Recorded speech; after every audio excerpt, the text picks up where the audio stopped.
So now I want to talk to you a little bit about centering your steering box.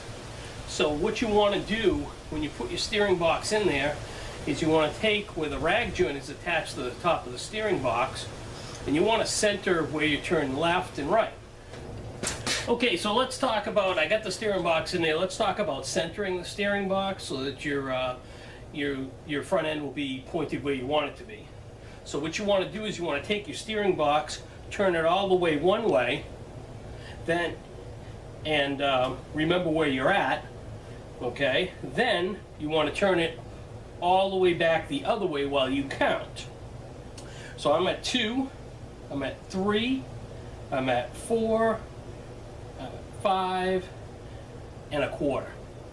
So at 5 1/4, let's just make it 5. So I'm going to be at about 2 1/2 is going to make me centered. So I'm going to go back 1, 2 1/2, and that's the position I want my box to be in, and I want my steering wheel to be pointed straight ahead.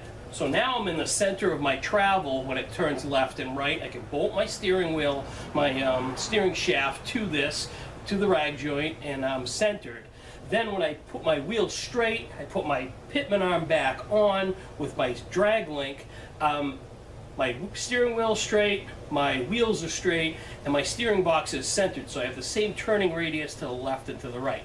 That's really important. Otherwise, you're going to have to take it apart and recenter it. It's much easier to do it now. Okay, so now down in here, you can see where I put my steering box, mounted it to the bracket. Over here, I've got my rag joint attached to the steering box. It's all bolted in tight.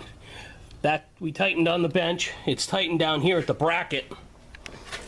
Over here, my bracket is tightened down to the frame. My power steering box is tightened to the bracket here. Okay, so we're on the inside. As you can see, my steering wheel is centered. I'm where I want to be.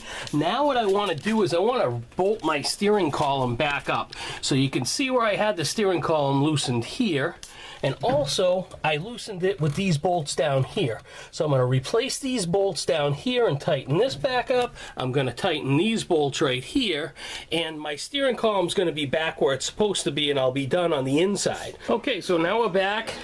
My steering wheel is centered. And then you can see I've got all my bolts down here tight. These are all tight. And everything is like it should. Steering wheel moves nice and freely. Okay, so here's our steering box. Is all in and mounted. We've got the center drag link and the pitman arm mounted. Everything's nice and tight. Comes over here. This is where you attach to your idler arm. And yeah, I mean, it's all adjusted and everything now. So my steering wheel's straight and my wheels are where they're supposed to be. So the next part of the process is going to be, I'll probably take and touch up some areas. I ground a corner off of this here because just didn't like the clearance that we had with the pitman arm there. So I'll blow a little black paint on that just to clean that up. And then the next thing we'll be on to is power steering pump and lines, and that'll pretty much handle it.